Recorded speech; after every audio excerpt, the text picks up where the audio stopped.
বৃষ্টি ও উজানের ঝলে পূর্বাঞ্চলের নদ নদীর পানি বৃদ্ধি অব্যাহত রয়েছে। সুরমা, কুশিয়ারা, মনু, ধুলাই, মহুরী সহ ৬টি নদীর পানি বিপদসীমার উপর দিয়ে বইছে। এতে সিলেটের নিম্নাঞ্চল প্লাবিত এবং মৌলভীবাজারের বন্যা পরিস্থিতির অবনতি হয়েছে।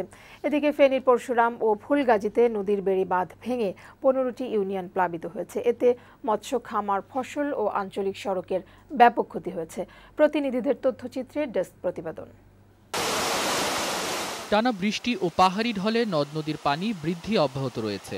ফেনীর পরশুরাম ও ফুলগাজীতে বেড়িবাঁধ ভেঙে 15টি ইউনিয়ন প্লাবিত হয়েছে। এতে মৎস্য খামার, ফসল ও আঞ্চলিক সড়কের ব্যাপক ক্ষতি হয়। গৃহবন্দী হয়ে পড়েছে মানুষজন। বন্যা কবলিত এলাকায় ত্রাণ বিতরণ করেছেন সংসদ সদস্য নিজামুদ্দিন হাজারী ও জেলা প্রশাসক মনোজ কুমার রায়। এদিকে সিলেটের সীমান্তবর্তী ৫ উপজেলার ৪ শতাধিক গ্রাম প্লাবিত হয়েছে। সুরমা নদীর পানি সিলেট ও কানাইঘাট পয়েন্টে বিপদসীমার উপর দিয়ে প্রবাহিত হচ্ছে।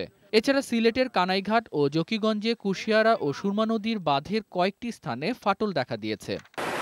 মনু নদের পানি ফের বৃদ্ধি পেয়েছে।